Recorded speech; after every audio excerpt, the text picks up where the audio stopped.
Brink takes place on the Ark. It's an immense artificial floating city at sea, built as part of a contemporary green vision, but now existing in 2045, and having lost contact about 20 years beforehand with the rest of the Earth, it exists in complete isolation with what were originally sustainable resources now in limited supply. The result of this is that competing social factions have been thrown into an isolated and horrific conflict. We're heading to the Ark's airport. This was the original location that celebrities flew in and out of and had their photo opportunities, but it's also, because it's been deserted and disused for 20 years, the ideal location for me to show you a couple of the game's features in the absence of any enemies. Now, Brink uses those same familiar shooter controls that you're used to, but without the artificial constraints, because we've developed a new system that we're calling SMART. It stands for Smooth Movement Across Random Terrain. If you walk up to something that's an obstacle, just as you would do in any other shooter, you'll stop.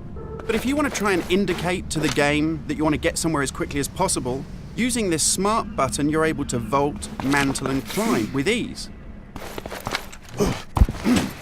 And this is a cool system for helping you navigate through the game, but it's not an autopilot. You don't enter a canned animation that you can't get out of. It's great for advanced players too.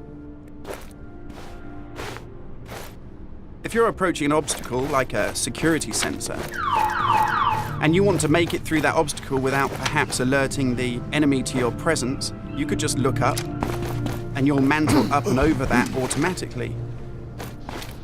And by the same token, if you use your same SMART button just running towards something and looking down, you'll indicate to the game that you're able to slide under something. And this is really important because in Brink, we want you to be able to make tactical decisions about where you go and how you play. It's not a rail shooter where you're on a kind of minecart witnessing canned cinematics. And that's important too, because in Brink, irrespective of whether you play offline or online, you can create a cool identity for yourself that really reflects how you want to play the game. So in Brink, you take on a combat role that suits your preferred playing style, whether you're on the front line attacking the enemy or perhaps at the rear doing support. You'll take part in military objectives as part of a coordinated squad.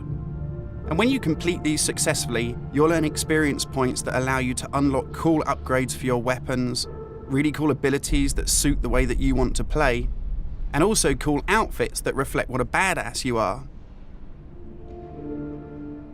And you can do this irrespective of whether you play offline in traditional single-player style mode with no internet connection, or play cooperatively with up to 7 friends, or go online and play fully where the entire game is full of strangers.